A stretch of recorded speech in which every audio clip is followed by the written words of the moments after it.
Welcome back to Lions Field here on the campus of Southwestern Assemblies of God University here in Waxahachie, Texas. It's game 2 of our doubleheader. SAGU Lions soccer back in action. The men now 3-10 on the season, 0-5 in conference play, hosting the John Brown Golden Eagles, who come into this match 6-7, 2-3 in conference play. Rob Price here along with my broadcast partner Tim Roberts. And after a tough loss in game 1, Lions soccer needs to rebound here in match number 2 today, Tim. Yep, and you see the Lions starters walking the field. Let's meet those starters today right now. Danny Castro, Dallas, Texas, sophomore, left back. Salvador Avila, Mexico, junior, center midfield. Joel Ramirez, Buenos Aires, Argentina, sophomore, forward. Lee Kunis, Dallas, Texas, sophomore, center mid. Sandro Salazar, Greenville, Texas, freshman, forward. Robert Ambrosi, Yash, Romania, sophomore, forward. Jonathan Ramirez, Buenos Aires, Argentina, freshman, right back. Cesar Galvin, Allen, Texas, senior, goalkeeper.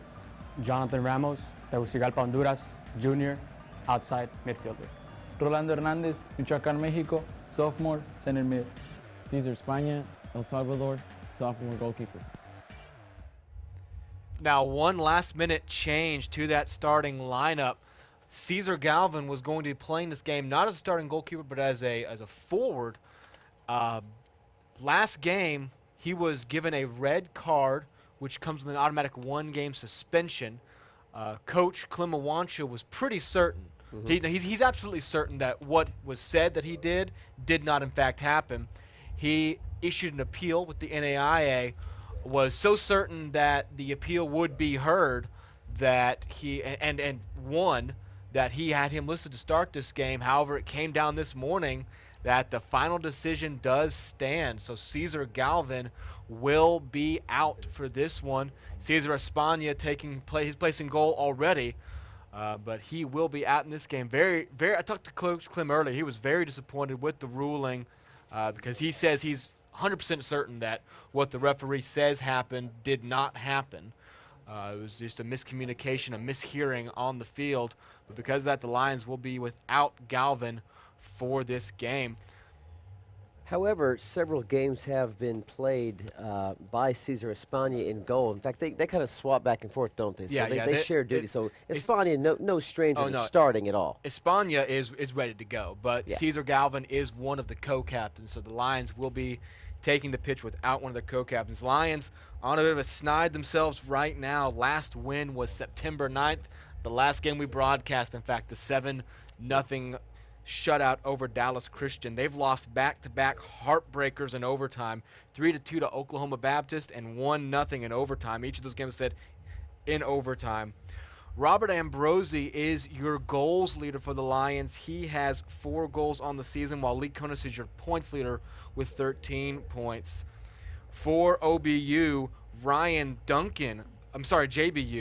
Ryan Duncan leads the team with 6 goals, while Eli Simonson leads JBU with 8 assists on the season. That's good for number 23 in the NAIA, so a top 25 assist leader, a very effective team. And we are underway from Lions Field, SAGU and JBU.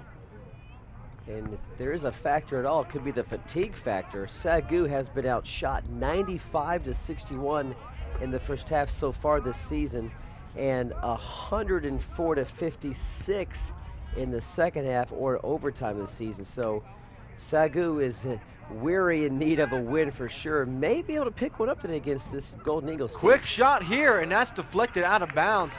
That happened in a hurry right down the pitch. That'll go out, and there will be a corner kick for the Lions. Lions in their white jerseys, JBU in their dark blue.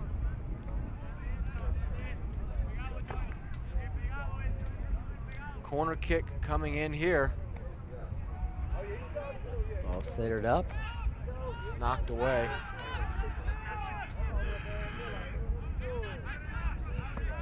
Lions trying to maintain possession near midfield. And they'll just send it back.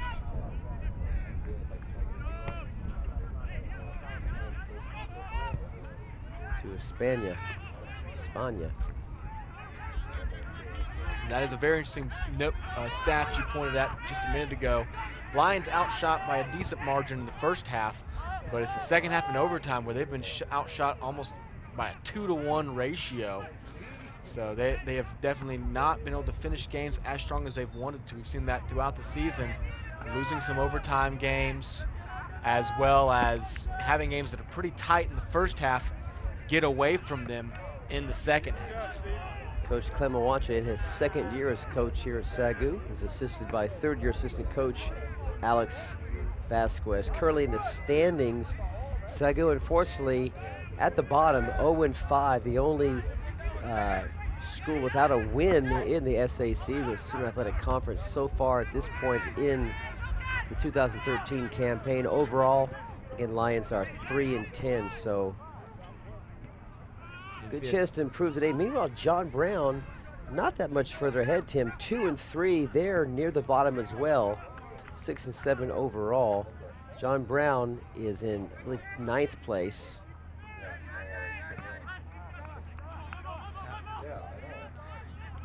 It's been a little sooner. Definitely been a little bit of a disappointing stretch for the Lions here. They open up the season at 3-2. They've lost 8 in a row since then. Obviously have not been able to find that first Student Athletic Conference win. They've had 2 very good chances in their last 2 games. They've fallen just short. And I think that's one of the ways you can look at this team is they are, at the moment, 3-10. But 3 of those losses are in overtime. So I think, what Coach Clem definitely sees in this team that they are just a few shots away from being 6-7. Sure. And when you look at it like that, that's a team that's still in postseason contention. That's still fighting down the stretch. Instead, you're unfortunately making plans for 2014 and just trying to finish 2013 off on a good note. Espana comes out of his own zone and just slide kicks that one away. Not even going to let John Brown get a sniff of it there. Center it back. And on up ahead past midfield. And header sends one SAGU player sprawling to the ground. John Brown at 2-3. Just barely trail Texas Wesleyan and Mid-America, who are both at 3-4. Essentially when you look at Ramos now looking to center. Excuse me, Tim. Ramos on the move, center, and handled by the defense. Danny Castro maintains possession. SAGU player is down, but there will be no whistle. That'll be knocked up ahead. But yeah, when you look, those are essentially, not the same record, obviously, but each team one game under 500 there. So while John Brown is currently in 8th, a win today, some losses, some help, and all of a sudden they're right up in that 6th spot, looking good to have a chance to make the Student Athletic Conference tournament. A lot of players in that middle of the pack there, able to make a move. Still plenty of time in this season to do so. There really are. You see Wayland Baptist, number 13 team in the nation. They're 7-1. Science and Arts of Oklahoma 5-1. Northwood 4-2-1. And then after that, Southwestern Christian 4-3. Oklahoma City 3-1-2. Texas Wesleyan 3-4. Mid-America 3-4. John Brown 2-3. So pretty much from 3 to 8, it's wide open. You've got essentially 1.5 games separating all those teams. So a big game here for the Golden Eagles today. They want to come away with a win against one of, at this point, it's got to be considered one of the weaker teams in the Sooner Lions. So a lot at stake here for John Brown as they've got playoff implications in their mind. 5 minutes in, no really shots on goal yet. Well, there was one early on there. I guess that would be a shot on goal this first minute. You see Clem Awancha at the bottom of your screen in the purple shirt from Romania. That'll go out off of a Lion, so first corner kick coming up for the Golden Eagles. Their first real opportunity to get on the board. With Cesar Galvin sitting this game out, the only captain on the on the field today will be Rolando Hernandez. He wears number 6. He's a sophomore from Mexico. Colocho, as the players call him. You never hear him called Rolando at all around the soccer team. Oh, and that'll ring off the post. It sure did. Galvin right there near the post, but a dangerous pop of the ball as JBU looked to strike early. And that was just a very, very good corner kick. Very dangerous moment for the Lions. You do not want to go behind 1-0 this early on in the game. Give John Brown all that motivation. You know, set up for corner kick number 2 from the same spot. See if they like to go high or send it out wide. And they're gonna go right near the net again, and a battle, a header over the back of the goalpost. And Espana will send it back the other way. Lady Lions drop the first of this twin bill, 2-0 to John Brown.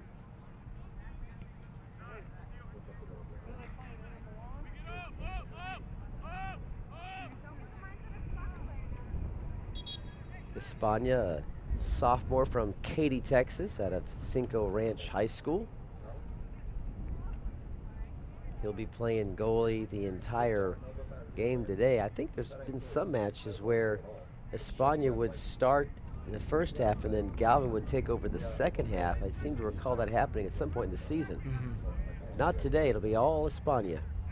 Yeah, that is a significant point to have for the Lions, is oftentimes if you're having a goalkeeper that is obviously having a rough game, or if you just need to give him some rest, you can sub him out. But there will be no immediate sub. Obviously, I'm sure that Coach Klim has an emergency situation in case of an injury. I'm not sure who that is. I'm not sure who his emergency go-to guy would be to be an extra goalie. But you carry 2 goalies for a reason, and that suspension hurts the Lions a lot. Not only because Galvin was going to play today. Oh, that's a goal! It's an amazing shot! What an angle of attack! And the Lions are on the board. 1-0 and a bullet. And that looked like it was Lee Kunis. He's the one getting Joel Ramirez. He's the one getting all the celebration. What a brilliant shot. Hardly even saw it developing, came out of nowhere, and he just sunk it in from the right corner. The 36-minute mark, Ramirez. You see the replay here, and just right over the goalie's head. Was it Joel Ramirez? We'll try to get confirmation on who is getting the goal, but for the Lions, what a huge way to start this game. Not quite 10 minutes into the first half. Beautiful shot and goal. And we'll get you confirmation on who did get that goal here in just a moment. It was actually number 2, Jonathan Ramirez. His brother, Jonathan Ramirez. No?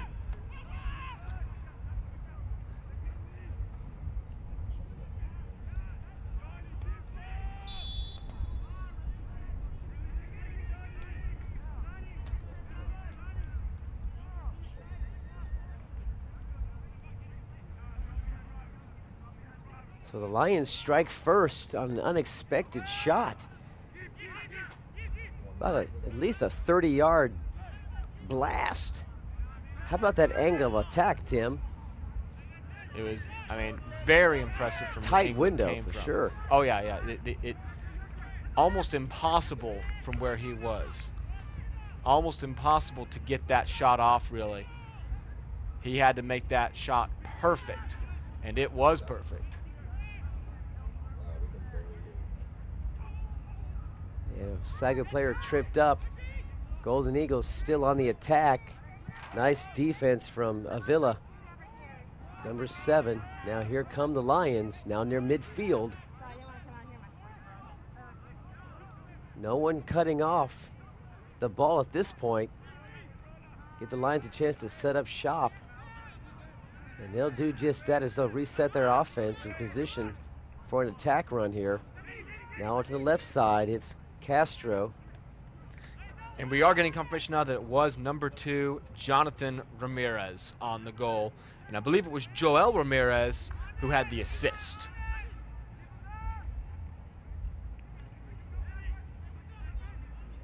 Here's a long centering shot. Pass, excuse me.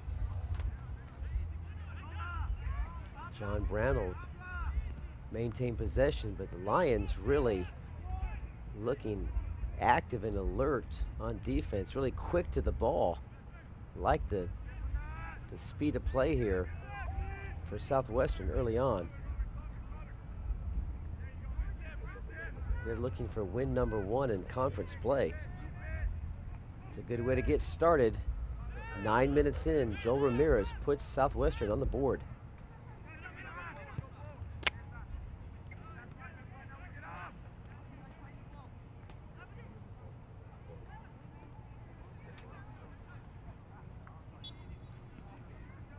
Ball And goes there's a out of whistle. bounds.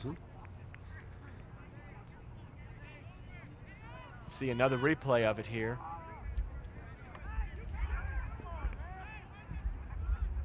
It's such an excellent That's an shot. amazing angle of attack. 23 yards is the word we're getting from our statistician. A 23-yard shot from the right side with about a 15-degree angle, it appeared. I mean, there was a very narrow window, and he found it.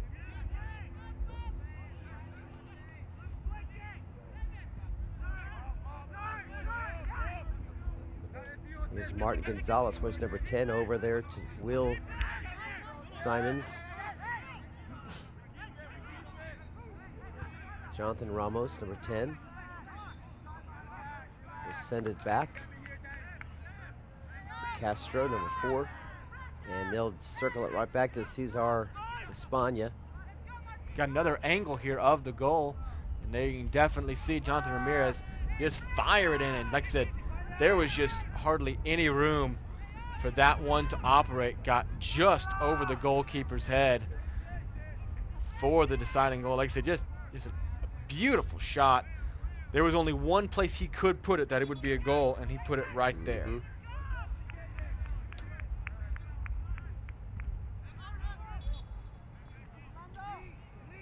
And a whistle from the referee will turn the ball back over to the Lions. That's Ambrosi from Romania, wears number 11. He's just a sophomore. He'll be back. Good player. Golden Eagles picking up the defensive pace here.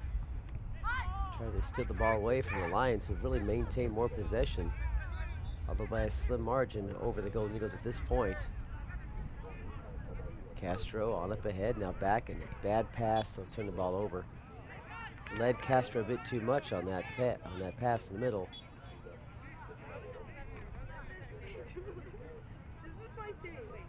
I told you guys to go ahead. Chris and I will take the 3 card. Golden Eagles, led by Coach Scott Marksberry in his first season, find themselves down 1-0. He's assisted by fellow first-year coach, assistant coach, David Stagny.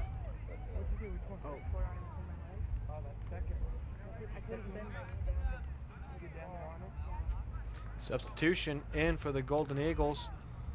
Looks like that was number 11 stepping in, Zari Prescott from San Michael, Barbados. According to my roster here, the Golden Eagles carry 27 players. 2 of them wear 0, 1 double 0 and 1 0. Then you take down the number 26. That's 27 players. That's a handful. That's a full bus on the road for sure. Lions themselves carry, looks to be like 22 players. Yeah, 22, 21 today with Galvin sitting this one out. Pass cleared out back into the Lions zone. But through the first 15 minutes, Lions have looked very good had the one dangerous cross off of the corner kick that rang off the post. Besides that, they've been the ones in control. Luke Samir will send it back to his goalkeeper.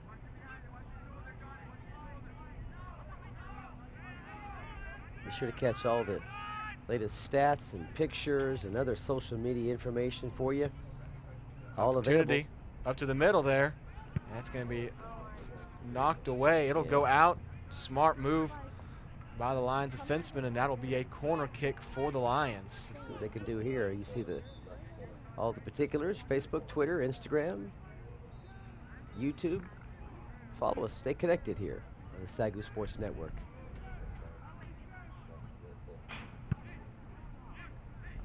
Corner kick from the left side is on its way. Possible header. That's a goal! Goal from the Lions. That is number 8. Sandro Salazar heads it in off of the corner kick, and just like that, the Lions are up 2-0. Wow. And look at the smile on Salazar's face. He is absolutely thrilled. Coming in off of a perfect corner kick, heads it in, and just 15 minutes into this one, just a little over 15 minutes in, the Lions are on top 2-0 in a huge game for them to try to earn their first Sooner Conference win. You Here see it is this again. Look at this corner. header. Jumps in and just jumps over a JBU defender, takes control of the air. And it essentially entered the net at the exact same spot the last goal did. The Lions attacked that spot perfectly. The goalie had his eyes frozen on the player underneath. He was watching the offensive player underneath, accounting for his threat. Didn't even see Salazar sprinting in from the back. He got a perfect header onto that one. And the Lions take a 2-0 lead in this one. And like you said, the smile on Salazar's face, he was grinning from ear to ear. His teeth were as white as this shirt he's wearing. He is fired up. That is a big-time goal for Salazar.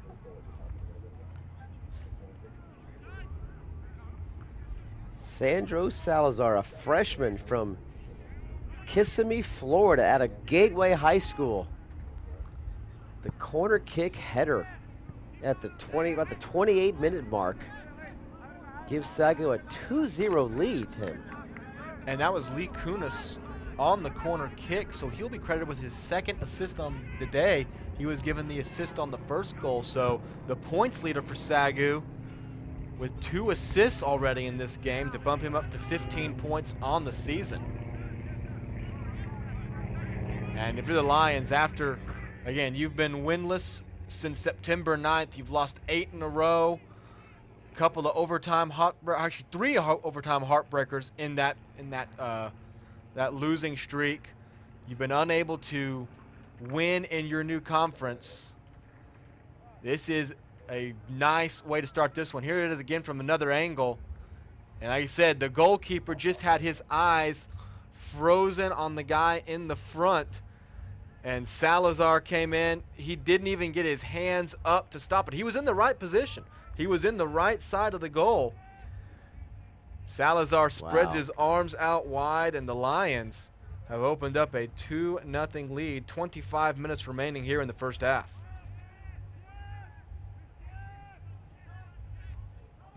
They've had a couple of opportunities, and they've taken care. And here's another one, Tim. Here comes another one. Lions will get possession of the ball and a steal in the left corner.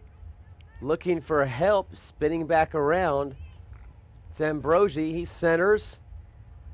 JBU's defense. And a whistle and trying the bicycle kick there, but he's going to make too much contact with the defender on that one. Whistle blows and the ball goes back over to John Brown.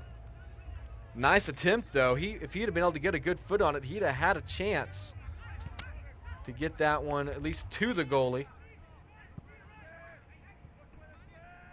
Now, it's much too early to play just defense only, but Tim, at what point do you, if you're Coach Clem, tell your team to change your strategy? Up 2-0 in soccer, That's a pretty good lead. 2-0 is a very good lead at any point. And really when you're facing a team that, like you, is more towards the bottom of the standings, you just don't want to give them that opening. You obviously want to stay aggressive because at this point the Lions offense looked very good getting down the field. But you're right, you don't want to. 2-0 can stand. 2-0 can stand the whole game. You trust Espana to be a good goalkeeper. 2-0 can stand. But as we've mentioned, the second half is where the Lions' true woes have come. They've been outshot by a 2-1 margin in the second half. We've seen a lot of games that were real close at halftime get away from us in the second half.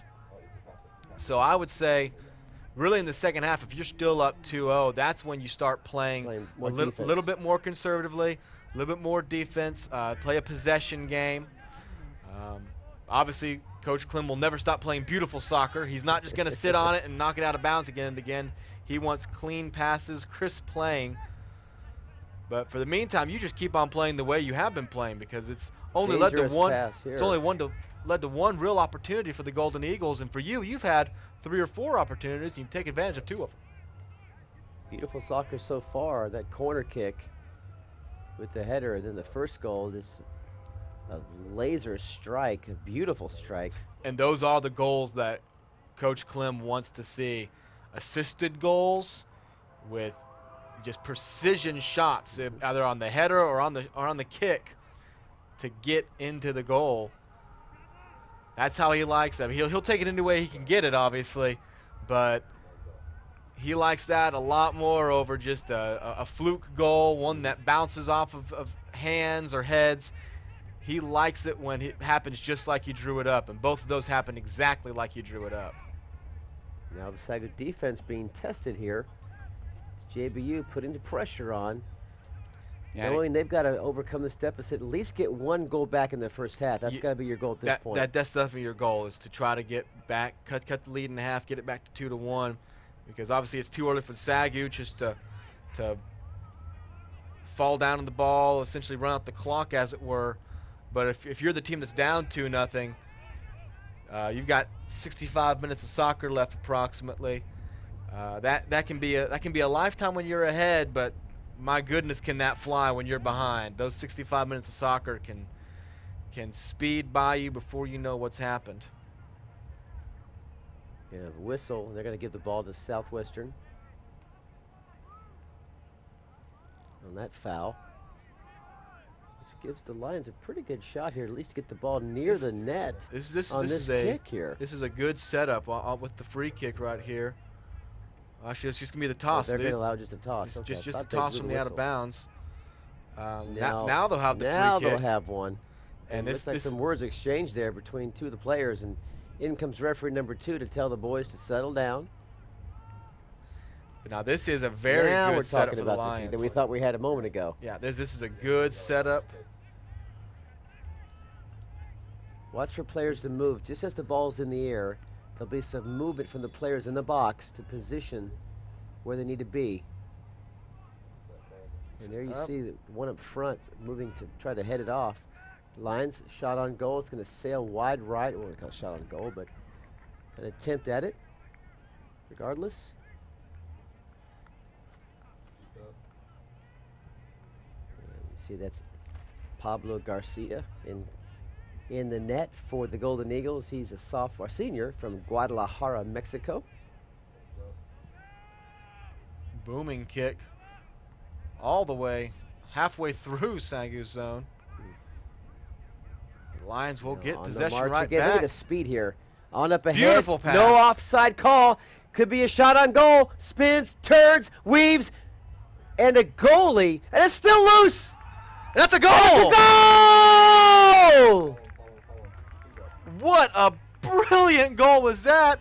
And look who it is again, Sandro Salazar. Smiling Salazar. Strikes again. That was brilliant. That goal felt like it should have been stopped at least 6 times. And somehow the Lions persevered, pushed it through, and it's 3-0. Lions rolling in this one. we take another look at that one in a moment, you're going to see that looked like it was pretty much handled by Garcia. Yeah, it looked like the defense swarmed. The defense did a very good job of it looked like stopping the progression of that attack, and then it looked like the goalie had it in his hands. But honestly, it's not going to be Salazar who had the goal. We called that wrong. It's going to be Jonathan Ramos who had the goal. It was Salazar who was positioned between the goalie and the ball, which allowed Ramos to get on the ball. Watch the replay here, and there the goalie has it, and there it is. Salazar actually might have kicked it in. He kicked it on the ground. That was Salazar lying on the ground, kicking it in. I thought at first Ramos might have got his foot on it, but it was, in fact, Salazar lying on the ground. Wow. Finding a way to get it in. So like I said, that one looked like the attack had been stopped multiple times. Salazar never gave up. Gets his second goal of the game. In 8 minutes. His second goal in 8 minutes. Brilliant play. Absolutely brilliant play. And the Lions are rolling up 3-0. A little bit of a frustration here. Here comes a card. That is going to be a yellow card issued. Is that number? And it's number, try to get the number for you here on the issuing of the yellow card.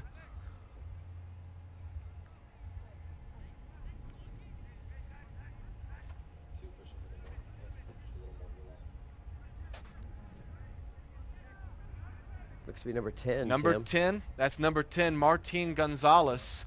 He, just a frustration push there as JBU came into this game with the better record, looking, like you said, a lot of postseason considerations for John Brown, and the wheels have come off here early as the Lions have done it every which way. They have a beautiful shot, a surprise shot, as you almost call it. It didn't look like anything was developing. All of a sudden, just a beautiful shot that the goalie couldn't account for goes in, a perfect crossing pattern, and then just a bullying display by Sandro Salazar, rumbling down the pitch, keeping it alive through multiple defenders, and lying on the ground next to the goalie, kicking it in. SAGU is up 3-0. We're under 20 minutes to play here in the first half. 3 goals in 25 minutes of play. That's a pretty good scoring clip right there. As the Golden Eagles are going to have to mount a furious comeback. Now they're in a position where they have to get at least 1 goal. Before we were saying it would be nice if they did. Now I think it's fair to say you got to get 1 goal back. You got to get this back to a 2-0, a 2-goal deficit. Absolutely. Now, yeah, you cannot let this stay the way it is at the moment. You've got to find a way to get this back to 1. If you're facing a second half deficit of 3 goals, obviously not insurmountable. SAGU scored 3 goals in 25 minutes. There's no reason that you can't do the same as a competing college soccer team. But the problem with that, though, is that SAGU in the second half will undoubtedly sag back with a 3-0 lead. It's a lot easier to score 3 goals when you start off at the same spot. It's a lot harder to score 3 goals when the other team is able just to play lockdown defense. Clem Awancha's got to be happy with what he's seen so far, and if this keeps up, Lions will get their first win. Here it is again. He's on the floor, he's fighting for it, and then just kicks with it his in. left foot just chips it into the ground. Perfect angle there, And Sandro it locks Salazar. back up in the air, Tim. Wow. So Total legal play. The ball was loose. But, I mean, that's 3 goals that have just been absolutely beautiful. All 3 of them, the way the players have had to continue through. So here comes a free kick for John Brown. And like we said, down 3-0. You've got to get 1 back right now because you can't allow the Lions to go into halftime, give Coach Clem 15 minutes to game plan for just a caging defense to hold them in check.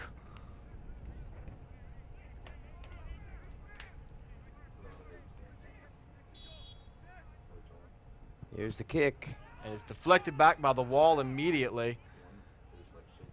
The danger quickly stopped. John Brown could here's be an shot on goal opportunity. here. Oh! Nice defense from That's Ambrosi. Ambrosi. Robert Ambrosi with the slide. Kicks the ball away. And Espana was ready for it, but he didn't have to be. Ambrosi with the great defensive play. Keeps this one at 3-0. Well, Tim, we've been broadcasting now one game and almost a half of a second game, and the men have yet to be scored on this season in our broadcast. A 7-0 win earlier against Dallas Christian, and now pitching a 3-0 shutout here in the first half against JBU. It's true. It's true. We are their good luck charm, Tim. You are the man. Well, I'm not going It's to gotta be you. I'm not going to take credit for those goals. Those are brilliant. And a little bit of action here. And some pushing, shoving, and words exchanged. Zari Prescott. Yeah, he'll walk away. The referee is following, has yet to indicate if he's going to give any cards. Looks like it's just going to be play on, boys. And clearly JBU is frustrated at this point, not just at the score, but how things are going on the field and some of the calls they're not happy with. And now a discussion from Prescott. He's a sophomore. And it will from be a St. yellow Michael. card given to Zari Prescott. He will be given a yellow card. Hard to tell exactly what happened, but a player went down. Oh, and another yellow card is issued. A yellow card was issued to a SAGU player. And I believe that came against Lee Kunis. 2 assists and 1 yellow card for Lee Kunis if that holds up. So they joined Martin Gonzalez, who was issued a yellow card at the 17-minute mark of the first half.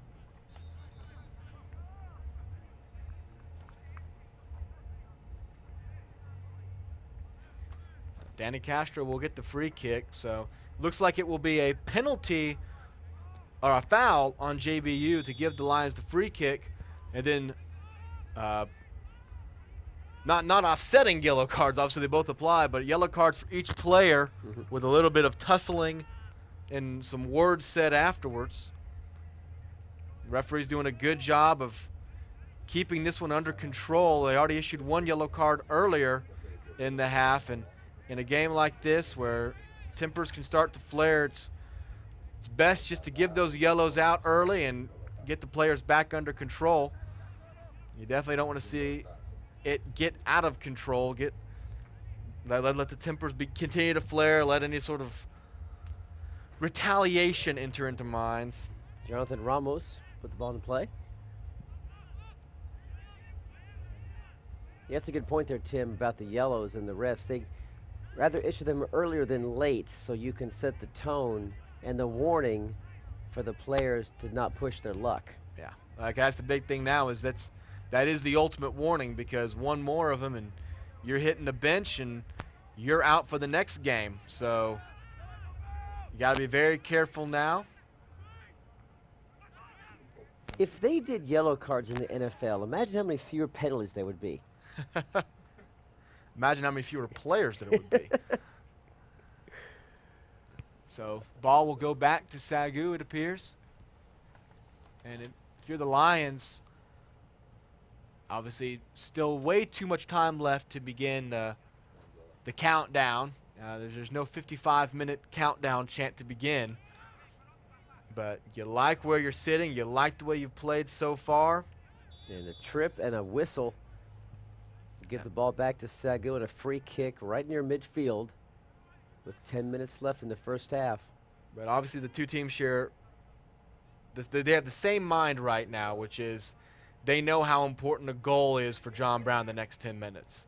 Because when you take that 3-0 lead into the break, it gives a great coach like Klimawansha plenty of time to game plan the entire half, to script it minute by minute practically, to shut down. And when you have that safety net to deal with of 3 goals, it's very easy to craft a defense to not give up 3 goals in 45 minutes. Here's a center. But now here's an opportunity, and they've got to make it strike, and that's in the net. Back right That's corner. a goal. Good. John Brown's on the board.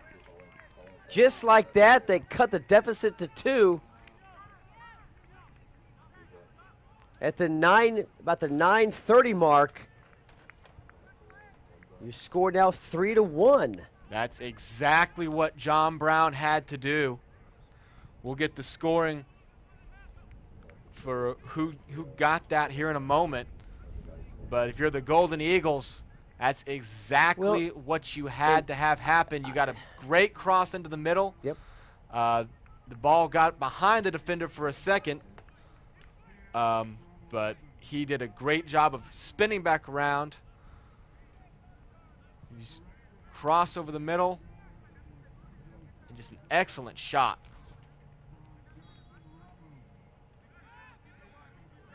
I began to see the defense, Tim, begin to slow its pace down, and SAGU began to not become as aggressive the last 90 seconds or so. I was beginning to worry about why are they getting so defensive this early, and that actually cost them there. Got a little lazy there on defense and allowed JBU to slip one past. I'd like to see them maintain that aggression right near, at least to the end of the first half. Again, it was a very, very good cross. And then just again, similar situation that the Lions were in earlier with Sandro Salazar. Again. Looked like the defense had kind of sniffed it out for a minute and found a way to stop it, but the man at the top of the box will get the scoring for you here. And here's a replay for you. Is again, watch the cross come across here. It's number 11 with the cross, Zari Prescott. And then just what 10. A shot falling down. That may be Martin Gonzalez. If that's number 10, it's Martin Gonzalez. We are getting confirmation it is Gonzalez. So yellow card issued at 17 minutes and a goal scored at 9 minutes. Gonzalez. Well, and when you look at it, Prescott also had a yellow card. So the two players with the yellow cards, not letting that phase them, getting right back down the field, getting a beautiful goal. Like I said, just a perfect cross to the middle. Very good way to stay alive. Top angle for you here again. And just I want you to watch here. Around there. Watch as he's falling to the ground right here and kicks it. Wow. And honestly, the SAGU defenders doing their job in the play, trying to stop the goal from happening, set up a screen between Gonzalez and Cesar España that España never even saw the shot coming. So John Brown has done what they needed to do. Sure. They only trailed by 2. They've stemmed off some of that SAGU momentum that was just beginning to boil over, honestly, after they came out of the gates with 3 goals in the first 25 minutes. And again, it looked like, for a minute there, it looked like the Golden Eagles were facing some very dire straits. They had fallen behind 3-0. They had been given back-to-back yellow cards. But since then, they've been able to manage it all over again and trim this lead back to 3-1. Under 6 minutes remaining now in the first half.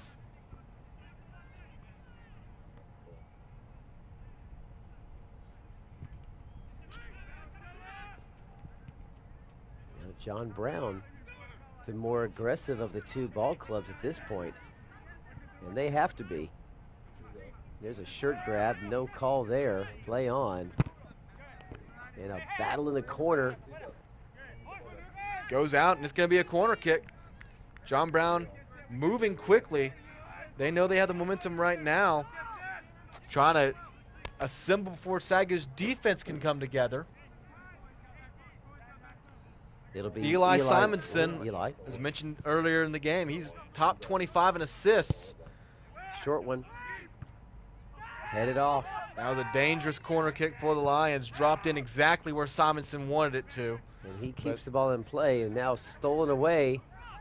Up on the left side, it's opportunity. Ramirez. A push, a shove. Taken and away. JBU does the right job. That's exactly right. Yeah. Now, for a moment, it looked like Ramirez might have the speed to get that corner and have the chance with the goalie. But good defense to cut it off. Under 5 to play by our clock.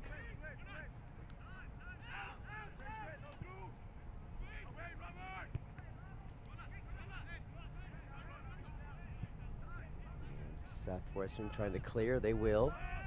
Long pass up ahead will be pursued, but easily collected. Booted away by Pablo Garcia. Garcia. Just going to set that one back to España. Just reset, then España boots it back. Header towards the middle of the field, on up ahead. Back and forth we go. Both teams now fighting for possession.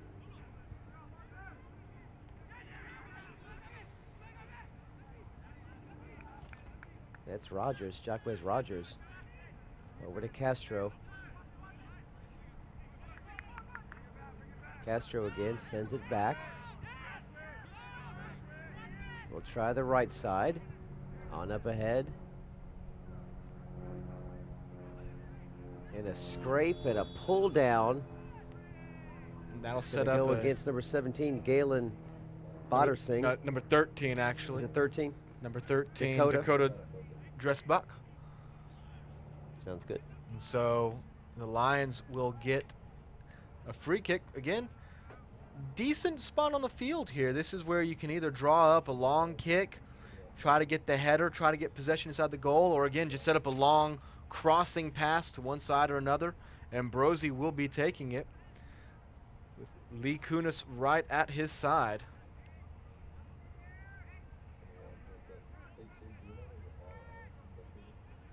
Now Ambrosi switches out right. Kunis. Here comes Kunis with the kick. What was that again? Long kick and just popped away by Garcia. No, I do not. And a no call and a shirt grab. Yep. Knocked away.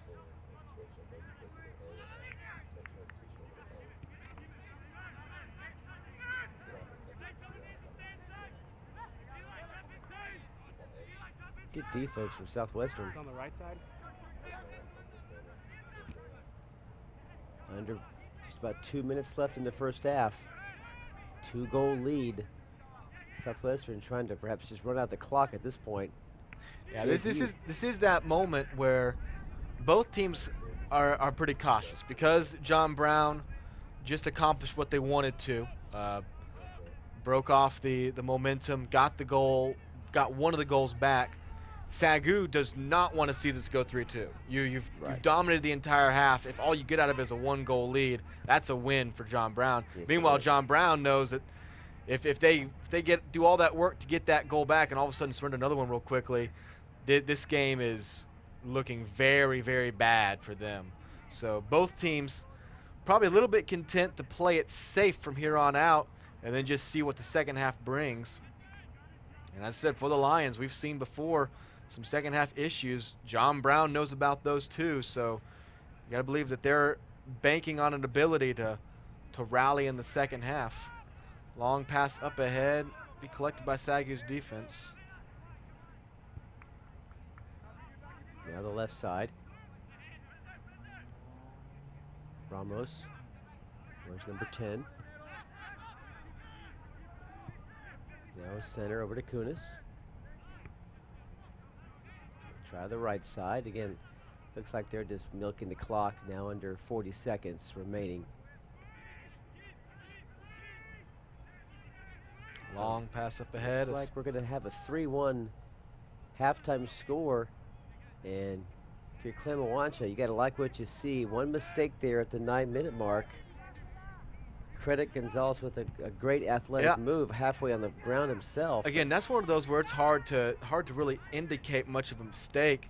It was an excellent pass, and then Gonzalez going to the ground, contorted his body and got all the weight he could on that foot and just delivered a very strong strike. So that was definitely more good offense than any sort of blunder on SAGU's part. Now we're in little bit of extra time here. So four goals in the first half will typically get you a little bit extra time. Drops it off for the toss in. Likely will be the last offensive possession for Southwestern, as we're in extra time. So one last shot, and JB able to clear it away. Knocked ahead.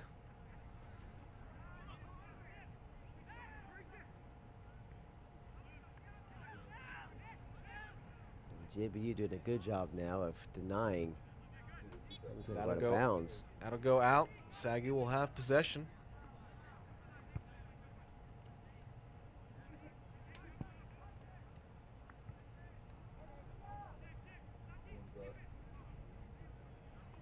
Out again. It's Just sort of be playing. a turnover now. Yep, playing by the sidelines. Be tossed off for the throw in.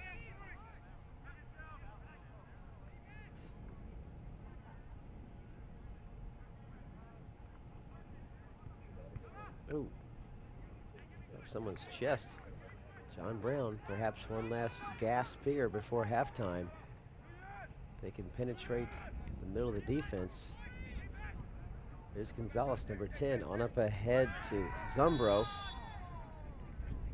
Zeke Zumbro, where's number 26? And this is going to be a huge opportunity here. Free kick for John Brown. As you said, we are in the final moments here. It's just pretty much up to the ref to decide how much time gets played. So any second now you can see a whistle, but John Brown will be looking at a very good scoring opportunity in extra time. Espana guards the right goalpost. Now he centers back up again. Simonson with the pass. Headed. Oh, and that goes just wide of the net. That was exactly what you want to do, and it's going to be a free kick. I'm sorry, a corner kick for John Brown, and they know that they have very little time left. They are sprinting over to the corner. Simonson will take it again. Very dangerous moment for SAGU right now. You just got to get to the end of this half. Good kick. And it bounced out of bounds. in.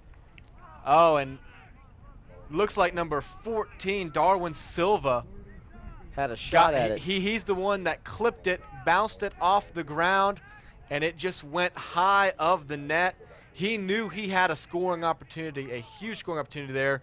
So the Lions dodged two big bullets, both coming off the foot of Eli Simonson, one of the best assists men in the NAIA. And John Brown narrowly misses, cutting the lead down to 3-2 in extra time.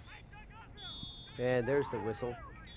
It will end the first half of play here at Lions Field. Your Lions, on the strength of 3 straight goals early on, maintain a lead at 3-1. JBU struck back at the 9-minute mark. We'll have some more thoughts and analysis. Take a quick break back here. You're watching the SAGU Sports Network. And welcome back. As you see, replay some of the goals here. The early action, Lions got on the board early. Just a beautiful goal there.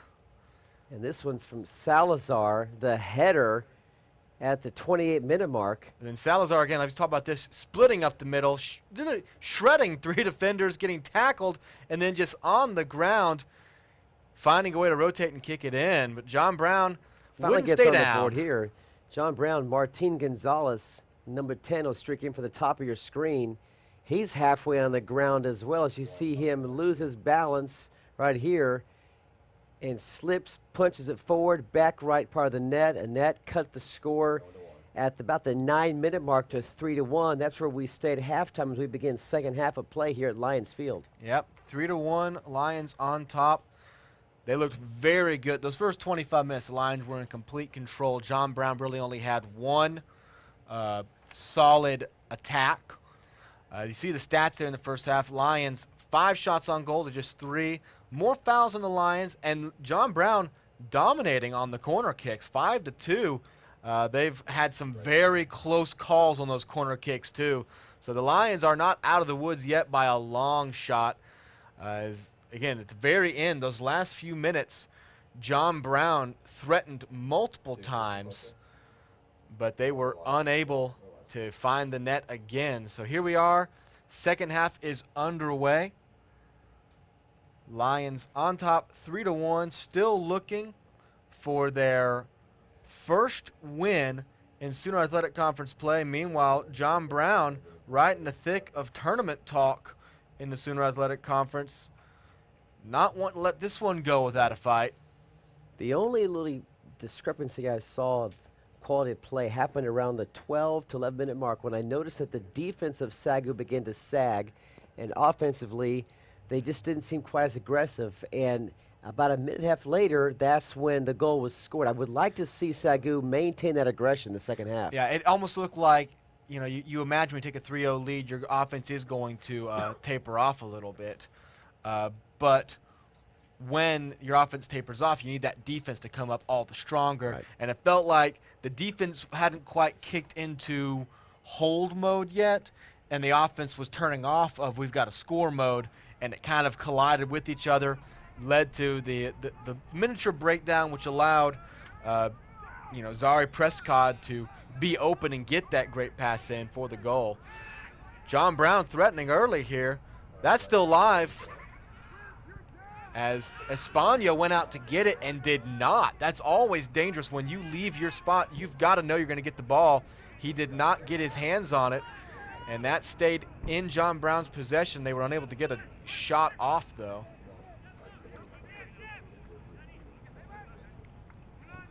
And John Brown, there's Dresbach, Dakota Dresbach, number 13, looking aggressive here in the first opening minute of play.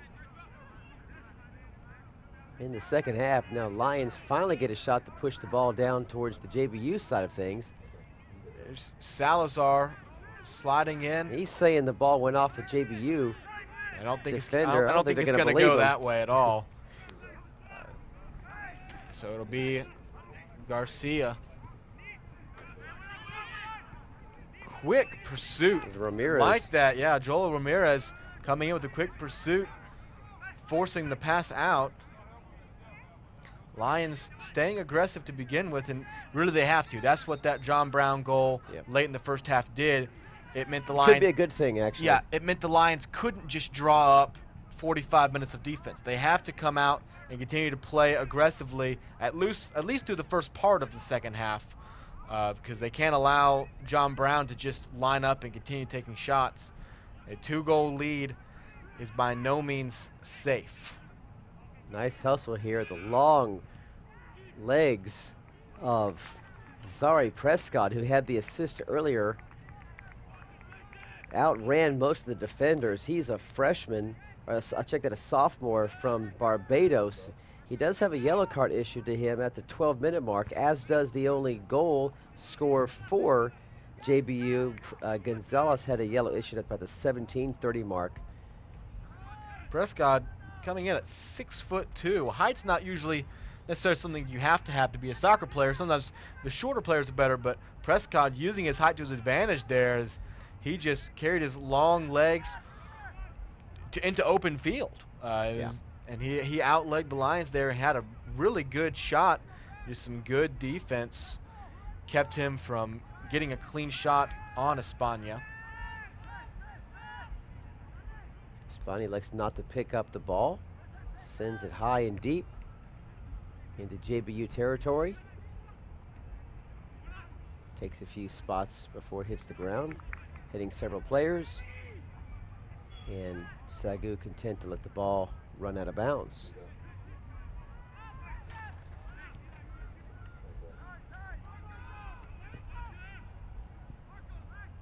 Now up to the left side, overshot that pass, and Cavazos helped turn the ball back over. Lions will get it back. Castro, it's a freshman from Skyline High School, just up north in Dallas. Where's number 4 will put the ball back in play.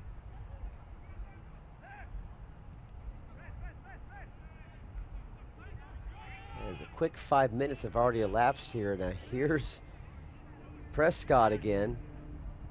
There's a center, and Espana there to grab it, stop it. Just elected to take the shot there. Not necessarily a bad decision.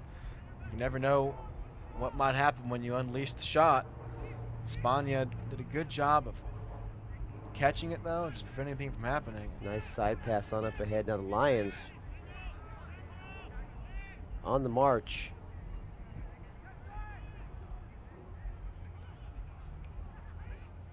Some good short passes, maintaining ball position. Now on up ahead, looking for Ramos.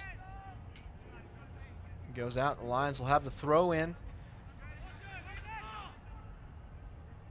And if you're SAGU right now, a goal would be would be huge. If you could find a way to get that 3-goal lead back, you're under 40 minutes left, you'd feel really good about your chances from here on out. So it's no time like the present if you're SAGU, and again, as you're John Brown, you know you've already had to do all that work just to trim a 3-goal lead down to 2. Letting it get back to 3 goals is not an option if you want to win this game. And a yellow card issued at the top. It is a yellow card. We'll see who it's issued against. It looked like it was against Aaron Estrada of the Golden Eagles. Number 2, Aaron Estrada, appeared to be on the receiving end of that yellow card. Defensive player, a 5'4" sophomore from San Antonio, is the recipient of yellow card number 3 for the Golden Eagles.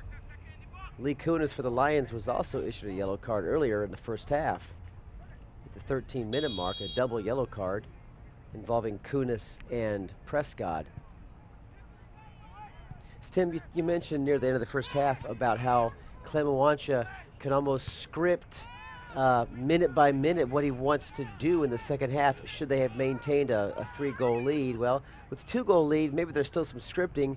Describe what you think he may be have told his troops about it, the minute-by-minute scripting at this point. Well, again, I think, the minute-by-minute, obviously a little bit of exaggeration, but in this situation, you can divide a half into 15-minute segments.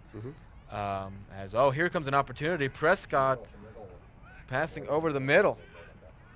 And this one's still live. Lions do a good job of getting back in control. But really, those first 15 minutes when you're up 2 is kind of crucial, where you still just got to play straight up. You still got to play straight up soccer, head to head.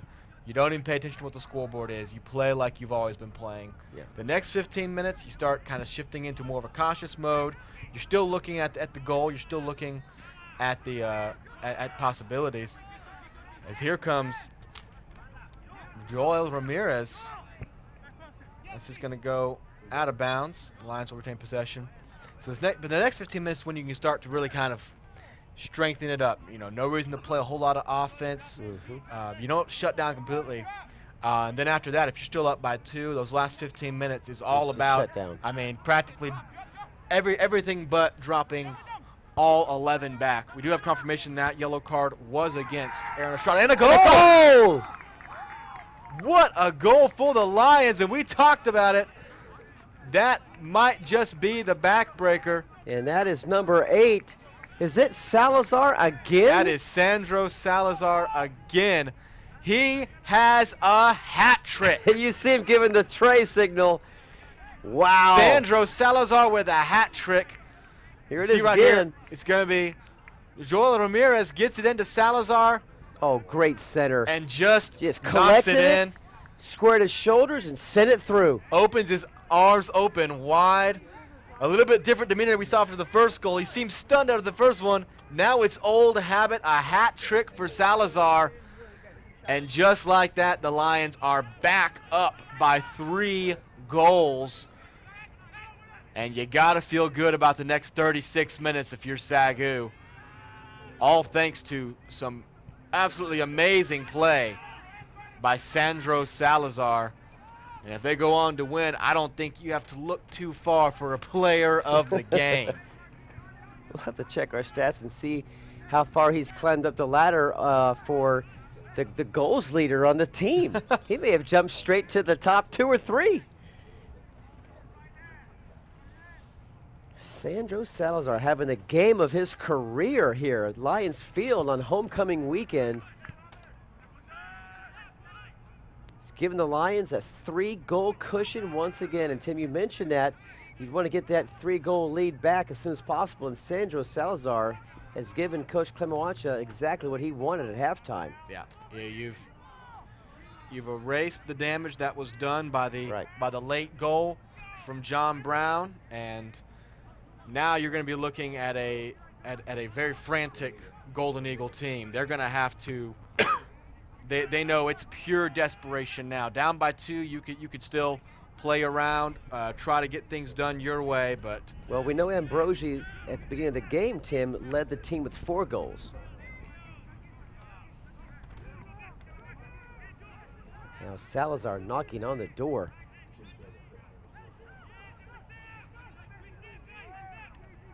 The Lions back on the prowl once again, under 35 minutes remaining.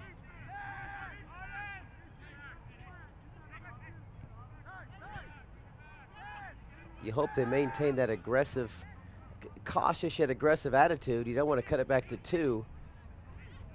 Why not punch it to a 4-goal lead if you can? Keep the pressure on JBU, and they're doing that right here with some good ball control in JBU territory.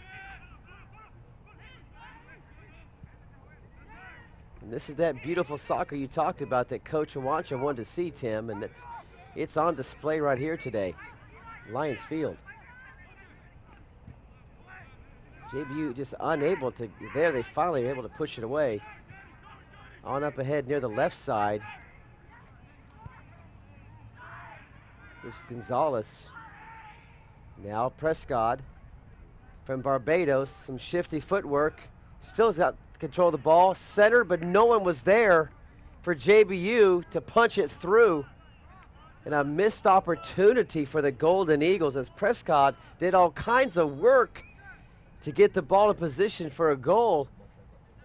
And no one was deep enough to penetrate it close up to the net to give JBU a chance to put it in. I think they had position on the goalie as Espana was sucked on the far right side, trying to guard against Prescott's attack.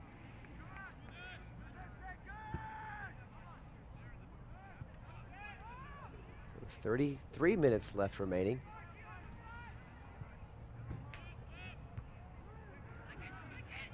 Lady Lions dropped the first match of this doubleheader 2-0.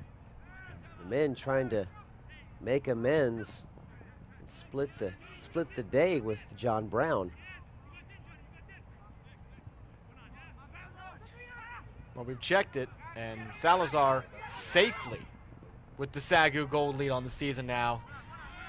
He has 7 goals on the season for the Lions after this outburst. That puts him well ahead. Actually, he came into the game tied with Ambrosi with 4 goals. So he is safely the SAGU goal leader at the moment, nearly doubling his season's production in this one outing.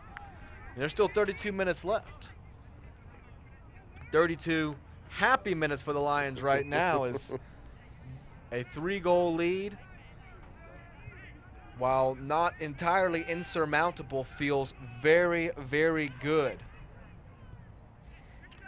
In 36 minutes. Now here comes an opportunity. Play. He gets past the goalie, and that's going to go right Easy in. score that for was John Brown. So easy. And look who it is again, Martin Gonzalez, his 2nd goal of the game. He got behind. Easily shot that one past the goalkeeper. Even a problem on that one. Gonzalez with goal number 2.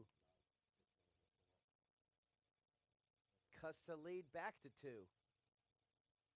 Yeah, again, he just got behind the defenders, walked right past the goalie, and then he was just looking at the net. All he had to do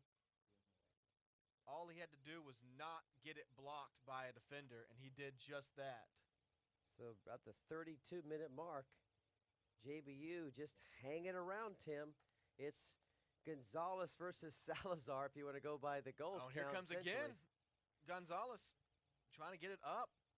But yeah, I mean, like we said, Lions had to feel good about that 3-goal lead. But just like that, John Brown having to strike very quickly does just that. Right back to a 2-goal game, and I mean, you definitely can't turn this one off yet. It's still interesting at this point. And here's Gonzalez again. That sails over the crossbar. It'll be out, and it will be a kick for the Lions. And knowing he's running low on time, that's number 8, Ryan Duncan, doing Cesar Espana a favor. Hey, here's the ball. Kick it real fast, why don't you?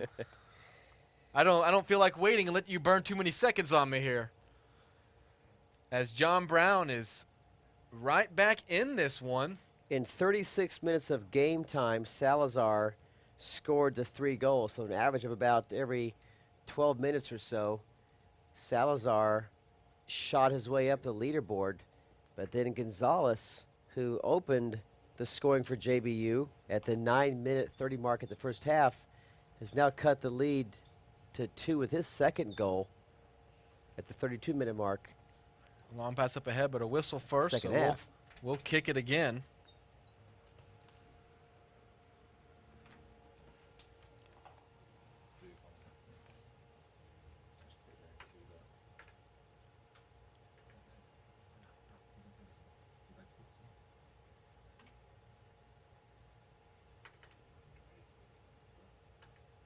And here's the replay of the goal a moment ago. As you see, just gets around to Spagna, and at that point, nothing but the net. Right foot kick in.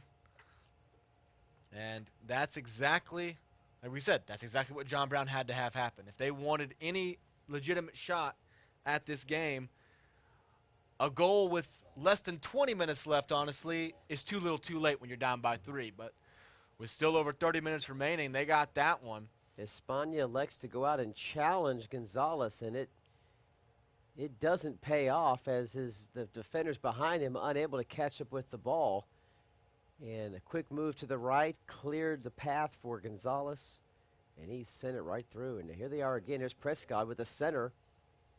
Overshot everybody, but JB will get the ball back. That's Dresbach, number 13, on the left side. Headed up by Thiemer. Here's Gonzalez again. Man of the hour at the moment. And he's working the middle. Shot on goal. And Espana just makes sure he has it and falls on it. He probably saw the first game and didn't want to do what Shingleton did. He caught it on his fingertips. He caught it on his fingertips, and instead of trying to go for it again and risk bumping it forward or hitting off to the side, he just used his whole body to fall on that one. Gonzalez looking for a hat trick of his own right now, using some fancy footwork to keep that one alive. And as a whole, he's kept the Golden Eagles alive in this one. Both goals have come almost entirely because of him. The Lions have some good assists to credit for some of theirs, but the first goal getting brought down, getting that one, and then obviously that one, all Gonzalez as he split the defenders, got to the corner before Espana could get there, and just like that. Now, even though it's a 2-goal lead, it feels like Southwestern better not to start playing defense. Oh, no. Not at all. And at this point, because what John Brown has proven right now is they've got a weapon in Gonzalez. Martin Gonzalez is a weapon for them, at least at this moment. He's looking very dangerous. So you can't afford to just set up 11 men in a straight line and hope to stop them, because Gonzalez has that capability at the moment. He's in the zone. Just like Salazar is, so is Gonzalez. He's in the zone, and you can't afford to just let him hang around and take pot shots. The Lions need to continue challenging this at midfield. Long pass up ahead, but it's just going to go a little bit too far.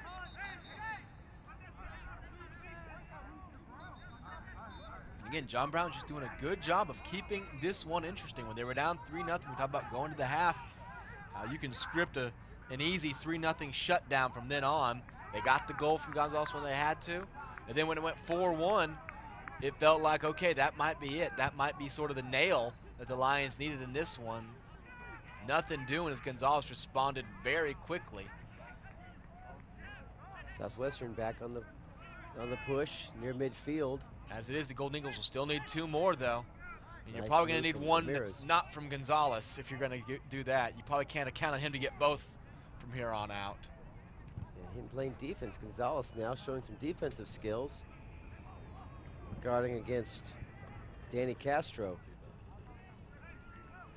Gonzalez is a junior from Houston, Texas, out of Oak Ridge High School. Midfielder. Garcia gobbled that one up. He will send it with his foot near midfield, headed off by JBU, Southwestern. The ball chopped back by JBU.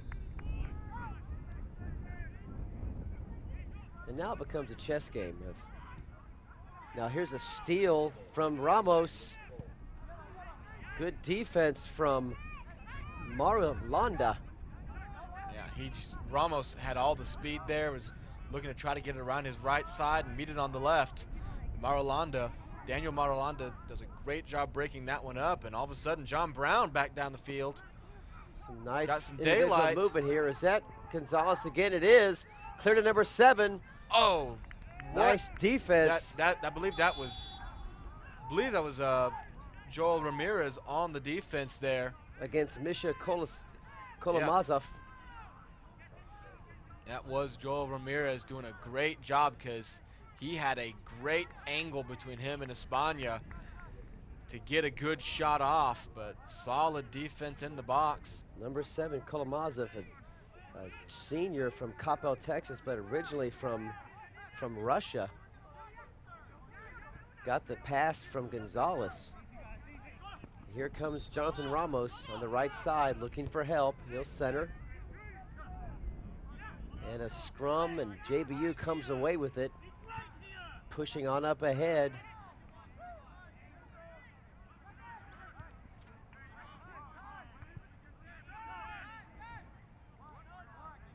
JBU content to reset. Now up the middle, they'll come with another attack. Almost at the halfway mark now of the second half, and the Lions obviously, they've exchanged goals, which means that they're up by 2, so the Lions have to like where they are. But at the moment, it's definitely John Brown that is showing the aggression. John Brown is the like one. They're the aggressor. They obviously have to be, but they're getting some really good opportunities here. Lions appear to be on their heels. It's been a long time since the Lions have been able to truly set up inside John Brown's into the woods to get anything done. And so, although SAGU does hold the 2-goal lead, John Brown needs to be aggressive. They are being aggressive, and if SAGU's not careful, it looks like it might pay off here in a moment. Well, if John Brown scores again, it's a whole new ballgame. You're down to a one goal differential. That can take you right down to the last second of the game, literally. So. And again, this is also one of those things where if you're SAGU, if a goal has to happen, which it doesn't, obviously, as we have a referee coming in here. Whistle against Jonathan Ramirez. Yeah, no cards. Oh, and a foul up here. And it appears we're going to have a card issued. Avila, Salvador Avila might be issued a yellow card, Tim. Actually, Joel Ramirez. Is it Joel Ramirez? And they're going to talk for a moment, but no card is going to come out. Looked for a moment the way he motioned him over that it might have been a card. A free kick, though, for JBU. It'll be Eli Simonson. And he has had some deadly shots so far.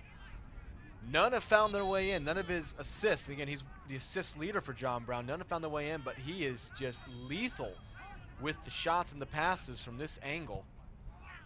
That long deflected. Oh, that was dangerous, but knocked away. That ball just hung in the air a lot longer than you thought it would. And that will go wide, but I believe it was going to be an offsides call anyways. And one of the JBU players grabbing the back of his head.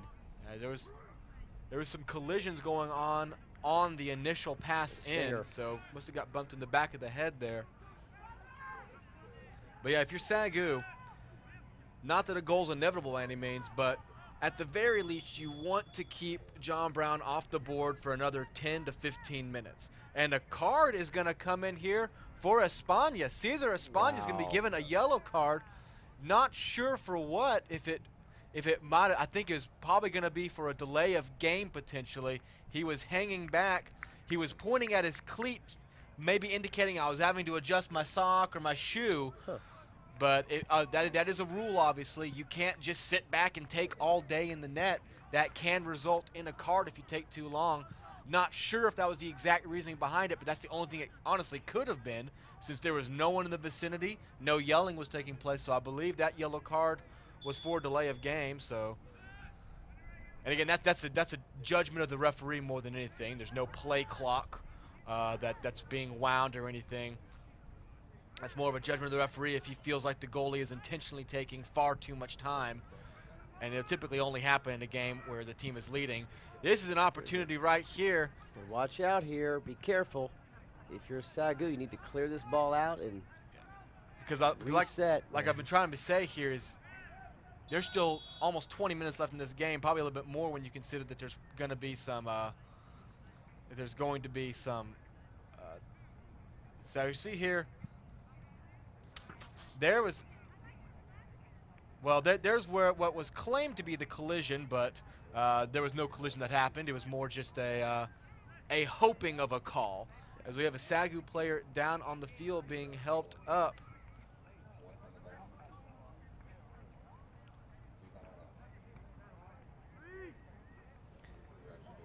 And that looks like that's going to keep him off the field for a while. That's, yeah, not putting does not look any good. pressure on his left foot.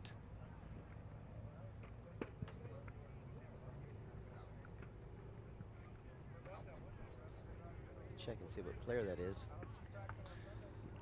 That is, I believe that's Jacques Rogers being escorted off the field with an apparent left ankle injury.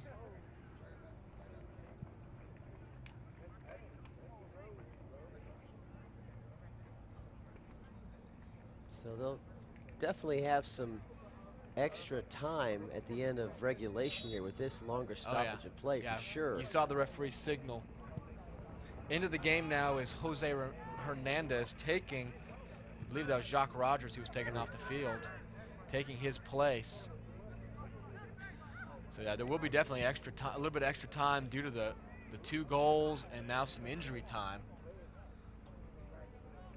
Lions steal this one away.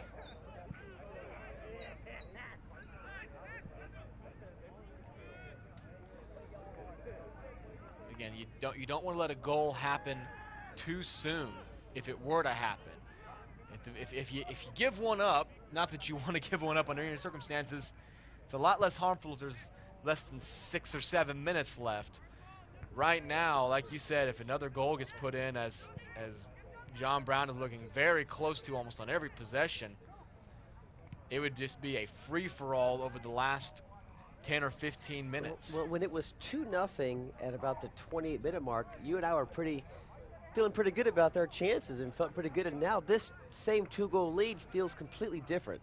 It feels very different because you've seen that John Brown has the capability to score.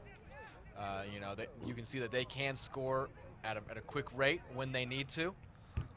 That pass will go out of bounds, though, and if you're John Brown, you don't want to see possessions wasted that quickly.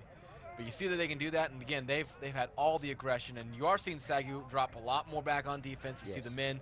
You're not seeing many men forward at all. Probably just 2 forward at this moment. Trying to just maintain possession. And that's the other thing. Lions haven't really maintained possession for any long stretches over the last 10 minutes or so. No, they've not. John Brown's done a very good job of interrupting those passes and keeping the possession in their own hands. Here's a whistle, a free kick, and a quick reaction. That's gives Ryan an advantage Duncan to the Golden Eagles as they're penetrating now deep into Lions territory. Here's the center. Gonzalez looking for help. Yeah, just can't get it. Lions able to snuff that one out, Yeah, Tim. surrounded by about 4 defenders. He just kept on looking for a way out, and there wasn't one. Now Up Lions, ahead for a they can moment clear there. past this one. No, great defense from Hellinghausen, the defender, and a SAGU player's down in Golden Eagles territory. Meanwhile, Gonzalez had the ball stripped from him. Great defense. One-on-one defense. Robert Ambrosi just takes that one away from Gonzalez. Because Gonzalez had it in the box. He had the angle, it appeared. But Ambrosi came in with some very good defense. Simonson, where's number 16, assist leader, the distributor. Working through now, Southwestern back on the ball, and then now. Yeah, and we'll go back to Eagles. Went off a heel. Reset. You had a chance to move it down the field, but quickly give it back to John Brown. Jordan Story, number 21, looks for help. Slides past one defender, now centers.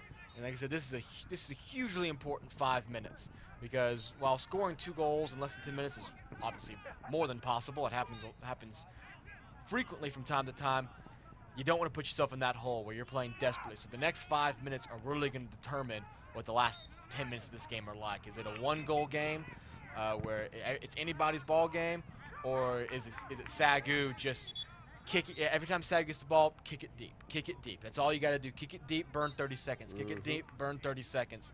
So this is a crucial juncture for John Brown if they want to put together this comeback.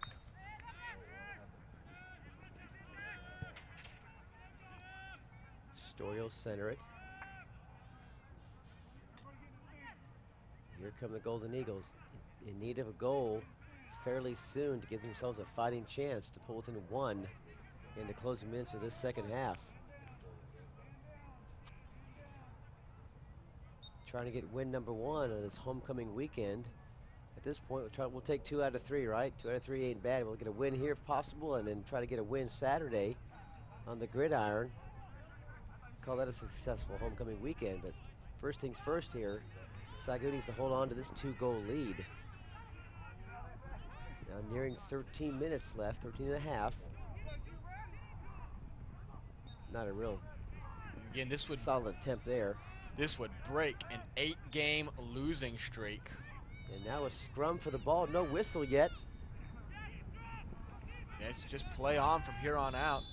And there's finally the whistle, as players falling to the floor, and to the ground, and it's going to be JBU. Time is stopped, and here comes a yellow card out of the referee's pocket.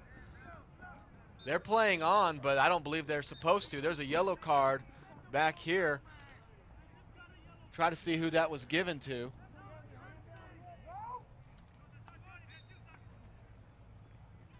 I think it will be against a SAGU player. It looks like it looks like Joel Ramirez. That's Joel Ramirez with the yellow card. So yeah, the tripping right there flipped the player over. The referee walked right in. He signaled stoppage of clock, and that's how you know that this isn't just going to be a free kick. There's going to be a card assessed. Gonzalez now centers over to Prescott, the 6'2" player from Barbados. And JBU sent to the ground. JBU was just trying to get the ball back down the field. They kicked it immediately, but play had been stopped. And a whistle, and turn the ball back over to SAGU. Under 12. Got to maintain that aggressive posture if you're Southwestern. This 2-goal lead doesn't feel like a 2-goal lead at all, with Martinez on the hunt. As you see him, we're number 10. Just looking for any crack in the defense of Southwestern. He's already proven he can score. And here they come again. Dresbach, number 13. Off to Simonson. SAGU snuffs it out. Trying to play keep away now up the left side. Nearing the 11-minute mark.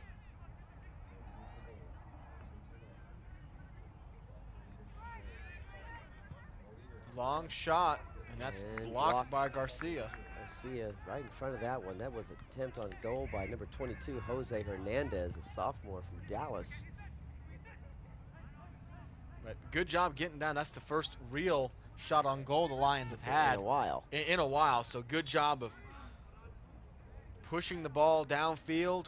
And again, that burns off another 15, 20 seconds.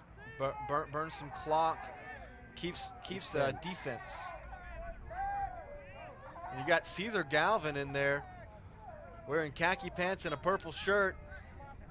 He's coaching in from the side. He is a co-captain of this team, and he is not letting us, the suspension's keeping him off the field. It's not keeping him out of this game. He is definitely helping the team rally and pointing out what needs to be done. Obviously, he plays more than one position. He's mainly the goalkeeper, but he will also play forward, so he knows how to do it all. Trying to motivate the Lions to their first win since September. It's been a rough stretch. And there's an opportunity. That's up in the air, and it's still in play. And Espana goes and Yes, gets sir. it. Goes and gets it over Prescott. We mentioned he's 6'2". It's not easy to go over and get it. You don't usually talk about height advantages in soccer, but Prescott had that one over Espana, but he reached up and snatched the ball. We're under 10 minutes to play now as the Lions stop another JBU opportunity. In a real chippy game where 6 yellow cards. Oh, my goodness. Oh, my goodness. Espana's been given another yellow card. That's a red, and he is out. Oh, my goodness. This is a huge development. Oh, my goodness. And we're not sure under why. 10 minutes left. It did not look like he was taking too long at all. And Espana has been red carded. He is out. We talked about this worst case scenario at the beginning of the game. The Lions don't have another official goalie on the lineup. Oh, Unsure entirely as to what the referee saw this is there. Huge development here unfolding in Lions Field. We're not even sure why the second yellow card was issued. All I can imagine other is than delay of game. the first time looked like he might have held it for too long. I didn't see him hold the ball that long at all on this situation. And so just like that, the Lions nursing a 2-goal lead with JBU playing very aggressively.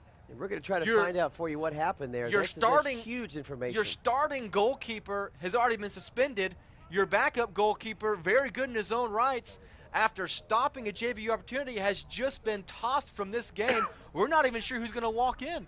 And they're saying it is a delay of game. 2 consecutive delay of games. And to me, it didn't look like he was delaying the game at all. I mean, he had just grabbed the ball. He tossed it in. I did not see much of a delay at all in that situation.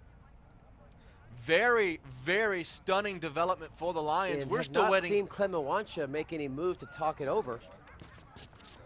This is stunning. Who's going to be in goal, Tim? Who's going to put on the gloves? That is the mystery right now that we're waiting to be answered.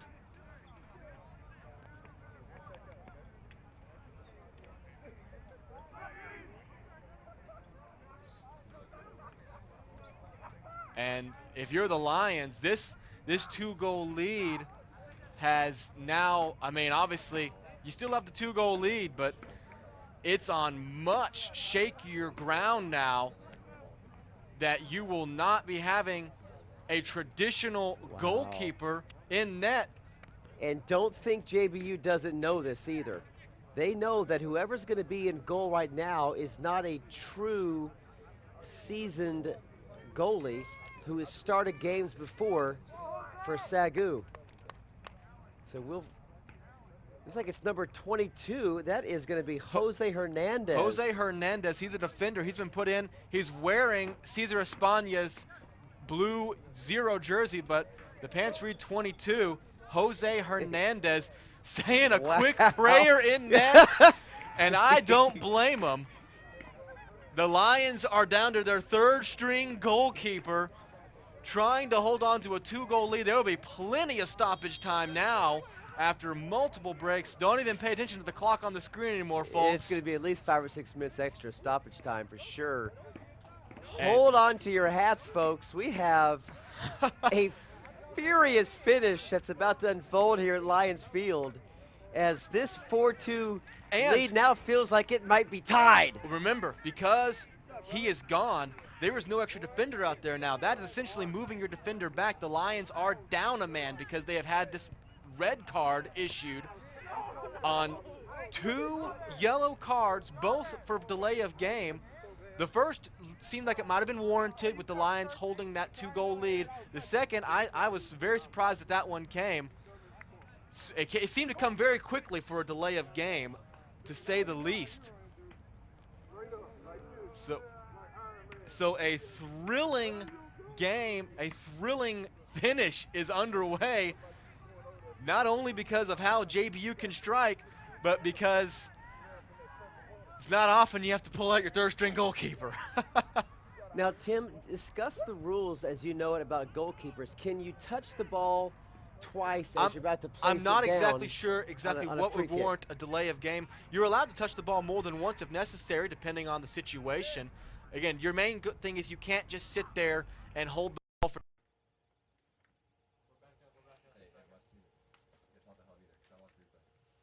We're under 5 minutes now remaining in the time that we know is available. We know there'll be more time coming in a 4-2 lead. Oh yeah, when you consider that was at doesn't least feel like it. That was at least a 3 or 4 minute break to get the goalie in. You had another 1 or 2 minutes for the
Nice in the closing minutes to tie this game up at 4-4.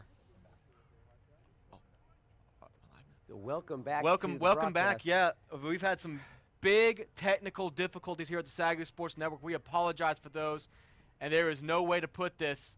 John Brown has struck twice.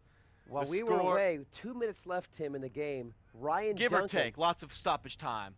Ryan Duncan pulls the Golden Eagles to within 1, and then during stoppage time, Daniel Marulanda ties the score for JBU, where we are right now still in stoppage time, 4-4, after the Lions had taken a 4-1 lead. And I don't know if you could have a worse turn of events for SAGU. First, the broadcast shuts down entirely, and with the eyes of the world not watching, John Brown pulls off a furious rally. But all you can think right now is the controversial ejection of Cesar España.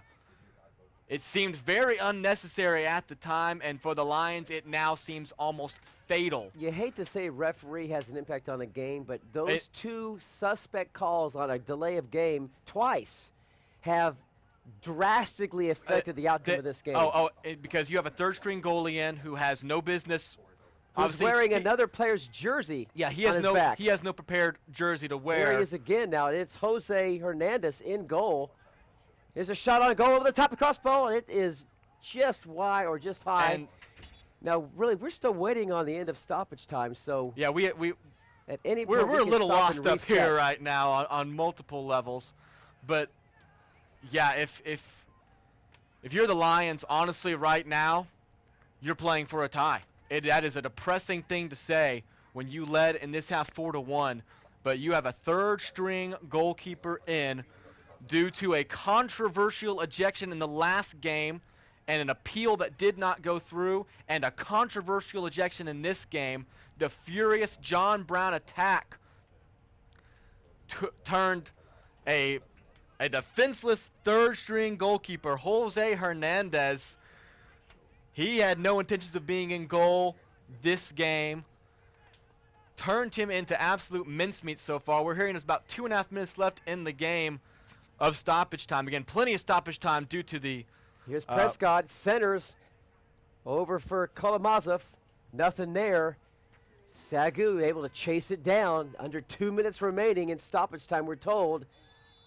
And a whistle on Simonson. And a SAGU player is down. And Simonson's about to get carded. He's showing way too much emotion there. Now touching the referee. That's a yellow card. Simonson talking it over.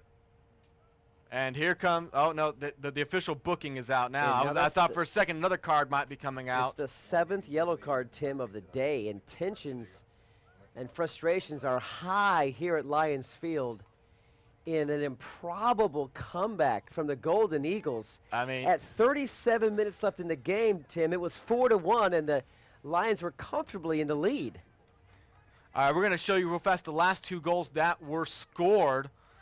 You see right, that was moments after. See a long pass here, headed in and just went up and over. And that was the goal. I believe that tied it. We're back to live action now.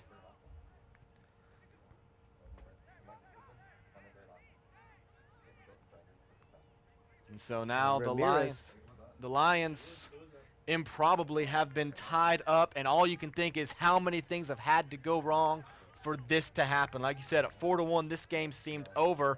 At 4-2, this game still seemed in the bag. But the moment España got the boot, we knew this game was so very different. And at this point, JBU has stolen the thunder of what was the story, which was Sandro Salazar's hat trick, and now that's not the biggest issue now to talk about. It's about winning the game at this point.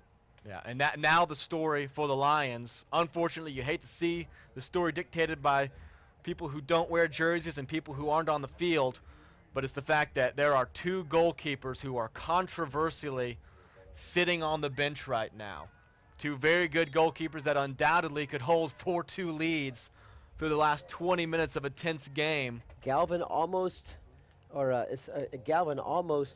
able to play, and the last minute ruled out, and España kicked out of this game, which leaves Jose Hernandez, a sophomore, a 5'6" defender, a sophomore, a non-starter, but he did see some playing time in the second half. We did call his number several times. Now asked to put on the blue shirt and keep this game alive for the Lions. And all you can think is after this, overtime will be on the way. If the Lions are unable to score, or John Brown for that matter, it'll be very tense moments for SAGU, and that is the end of regulation, as the teams will head to the bench, and we will prepare for some overtime here at Lions Field. Unbelievable turn of events here at Lions Field. A game that seemed all but over, altered drastically because of a little called penalty. And we're not sure what the problem really was. Yeah. Other than España maybe took a few extra seconds to place the ball down. The ref didn't like it, thought he was delaying the game, is all we can really extrapolate from the call. And it happened twice, and the ref had enough and said, "You're gone."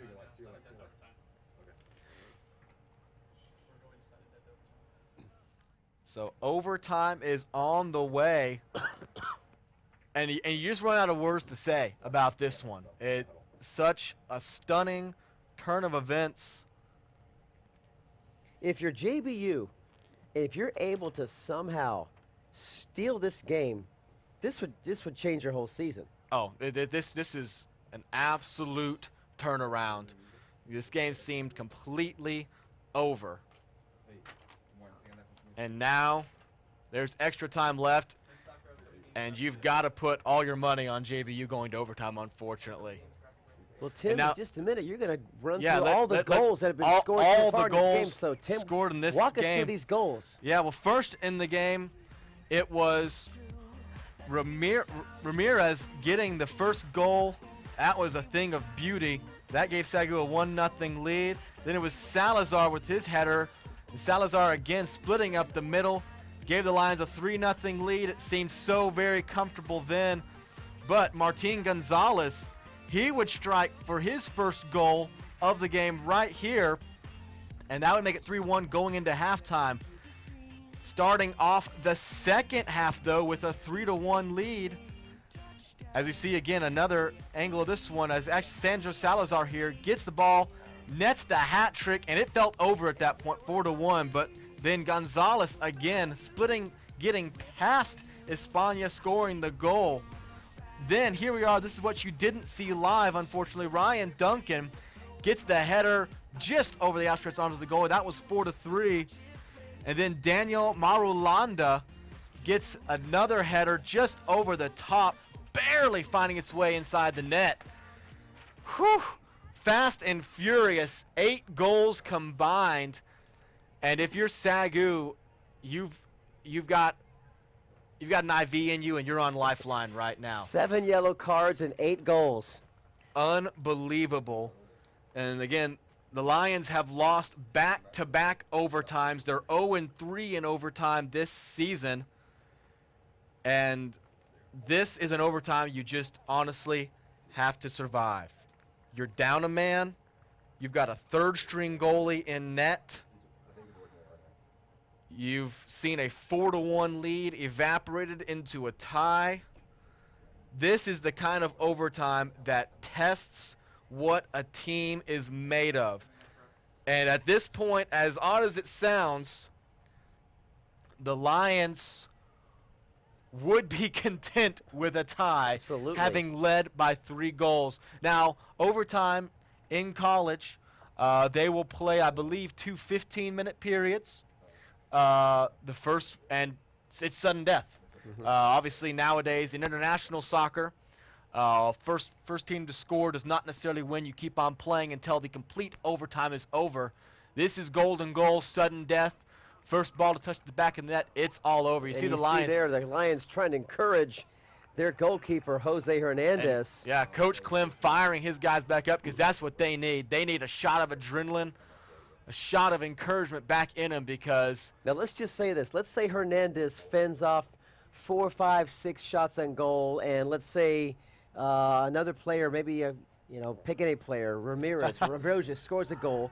Do you give the player of the game to Salazar, who had 3 goals, or to Hernandez, who could, garner several game-saving goals? Although he gave up 2 goals, can you hardly blame the guy? I mean, at some point, that's you're looking at Hernandez to be the miracle man here. That's far too many ifs for this situation. I've asked too many ifs already in this game, and half of them have come true. So I'm not even going to bother predicting what's going to happen, other than you have to realize. Other than realize that the Lions are on the ropes at this point, getting run down. As we mentioned before, they're a man down. That red card doesn't mean you get to throw another extra guy in there. They're down a man. It's like hockey. It's a power play for the other team. You're down a man, and the man who was playing on defense is playing in the net, completely unprepared. And again, crazier things have happened. We've seen one happen already, and you just see Hernandez setting back in there. Wearing 2 numbers, 0 and 22. It's such a stark picture there. And we are underway in overtime. The first unprepared 15 minutes. Yeah, the unpreparedness. You just can't be prepared for this kind of situation. And the fact that you have to go get the sweaty jersey off of your teammate, it's not even your size. Put it over your head and step in nursing a 2-goal lead. I mean, what else can you ask from a guy? And you're a man down as a team. Now, I'm hearing that I had it wrong at first. It's actually 10-minute overtimes. It's 2 10-minute overtimes. 10 minutes. Not 15 minutes like it is internationally. So we got 10 minutes, then another 10 minutes. At the end of all that, and we're about a minute into play already. There will be a winner or a loser or a tie. So there's no penalty kicks here. No penalty today. kicks as a non-playoff game. They would settle for a tie at the end of this if necessary. So we're going to show you about 8:42 remaining. Give or take a few moments. In sudden death overtime here at Lions Field as the sun begins to set and you see the players' shadows long. The shot on goal. Clears the goal post. Up and away. Hernandez will put it back into play. Now, at some point, Tim, let's talk about the sun. The Lions are facing the sun as they're going towards the JBU goal. Does that have any effect on the play? Look at the shadows. It's direct. It's got to be directly in front of I would say, I mean, I'm not sun. sure if you can say that has a huge effect, but if it has effect, it has an effect on the Lions.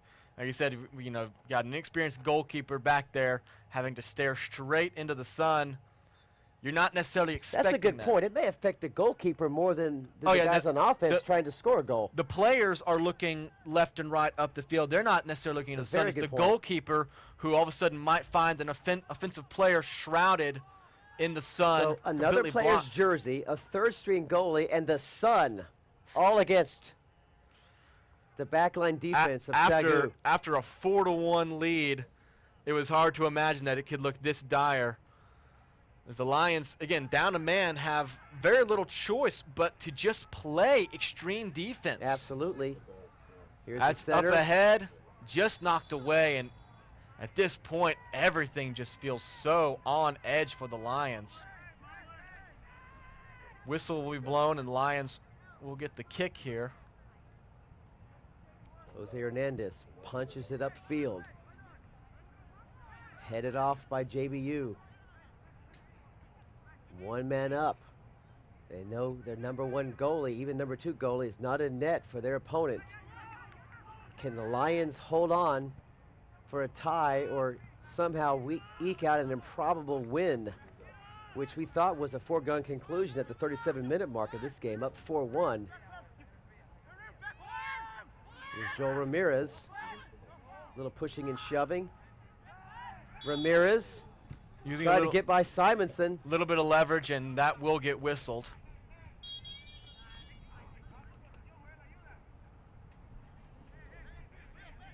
Simonson has a yellow already, one of 7 yellow cards issued. Golden Eagles have 4, Lions have 3. So Simonson has to watch his play. Yeah, that becoming over aggressive. Obviously, we've seen what yellow cards can do. And obviously the biggest thing is Lions only have 3, but 2 on 1 player. Here come the Lions. It's Ramirez again, looking for help. Good defense from the Golden Eagles. Simonson up the left side. He's got Martinez, who already has several goals. Gonzalez coming in. Several goals on the day. He's got one defender. Chance. Center. What a save! Stop him, Hernandez! Hernandez with the save, stepping up after 2 go past him. Takes on the man who's already scored 2 today. And just using everything he has to stop that one. And keep this game, keep the clock moving, keep this game alive.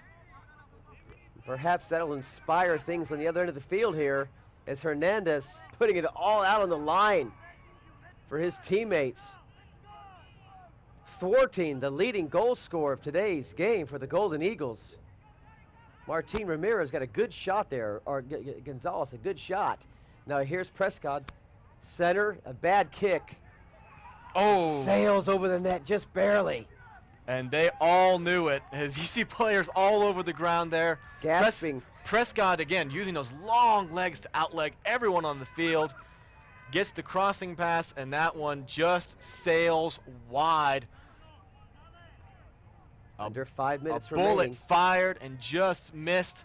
That was number 16 on the shot, Eli Simonson, known for his assists. Had a chance to end the game right there.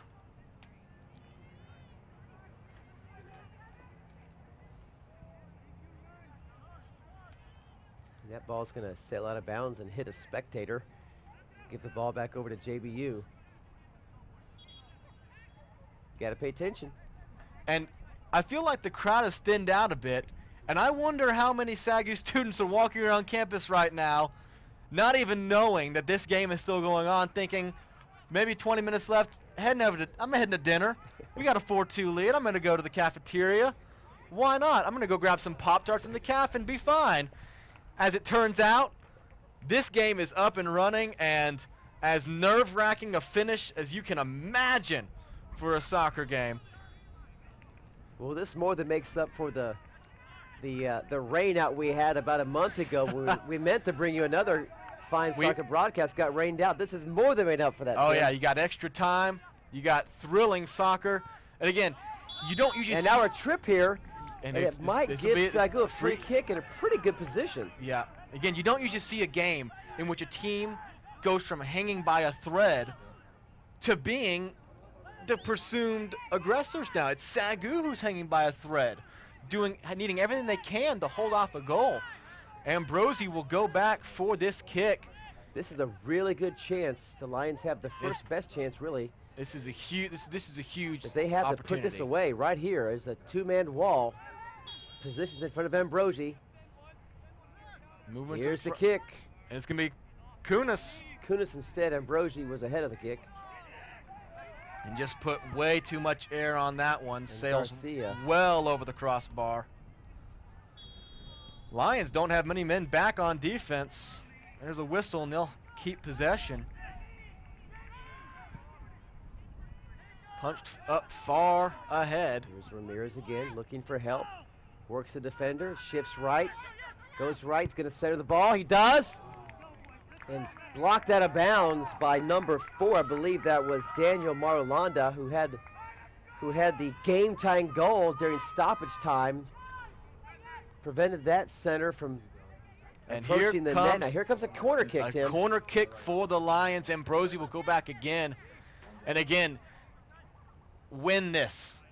Win this game. Don't let John Brown keep on attacking Kunis. Your goalkeeper. high and picked up by Garcia. He stepped out and got a hold of it as a defending man. Oh, this could be trouble. This actually helps out Prescott. This could that be header it. helps out Prescott. No help there. And a nice defense cleared away from the defender. The net was wide open, cleared away by the defender. And the Lions survive with their heels against the edge of the cliff again. Lions able to clear. Yeah, that defensive header actually helped Prescott, gave him a free pass.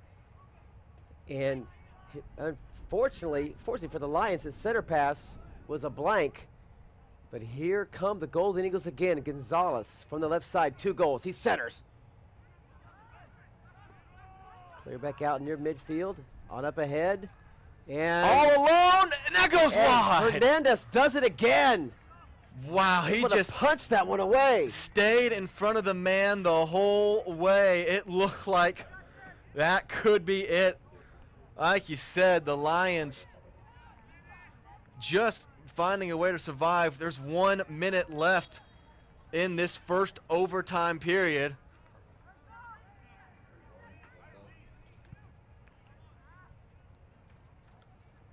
Hernandez sends it near the right side. Kunis. Scrape for the ball. It's Story. Jordan Story, number 21. Up ahead, Less good than a minute defense. to play. Nice defense. Now here comes Jonathan Ramirez, number 2. Stolen away by Kolobavas. This could be it. JBU. What is that? It's over. Tipped off Hernandez's hands, and JBU punches it in. Hernandez still on the ground in frustration as JBU, an improbable with 4 straight goals have come from behind Lions Field to steal a game away. With just seconds left in the first overtime. Just seconds remaining. Here it is again. Made Number the save. 8, Ryan Duncan, his second goal of the game is the game winner. And that tells it all right there. Pure dejection. Miracles, controversy. This game will not soon be forgotten as the last 3 goals were scored. And Hernandez is still down. Unable to pull himself off the ground. Emotionally spent, and even getting some pats on the back from his opponents as they realized the duress he was under as basically a 3rd string unexpected goalie asked to come in and save the game. So credit even JBU for having some compassion on the goal that they just scored on, knowing it was a tough assignment, and Hernandez still just trying to process what just happened. I think everyone's trying to process what just happened if you're a SAGU Lions fan.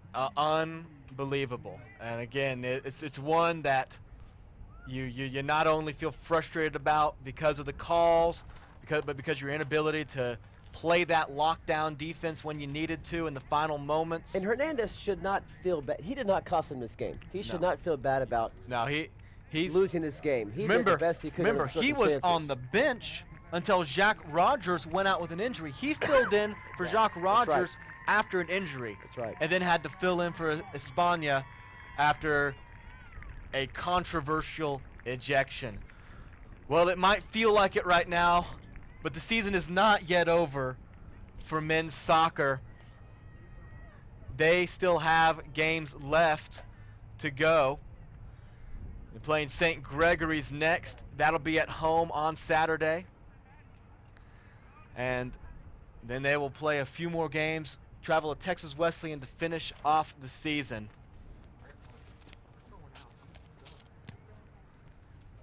Well, that about wraps it up from here at Lions Field. 9 goals, 7 yellow cards. And the Lions 1 ejection. Continue to stare in pure disbelief at this one. This is the one that got away in so many more ways than one. dating back to the last game, to the appeal, to the final calls in the final 10 minutes. And this one had Lions all over it, and it just And the stunning. referees really did influence the outcome of this game, Tim. Actually, if you count the 2 yellow cards against España, it's actually 8 cards total. And credit Hernandez for doing the best he could under the circumstances, but it wasn't enough. Congratulations to JBU. A valiant come-from-behind victory, 4 straight goals. Keeps them right in the thick of postseason conference play in the Sooner Athletic Conference.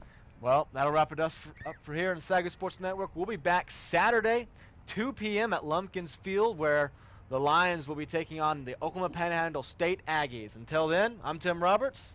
And may the Lord bless you and keep you and give you his peace.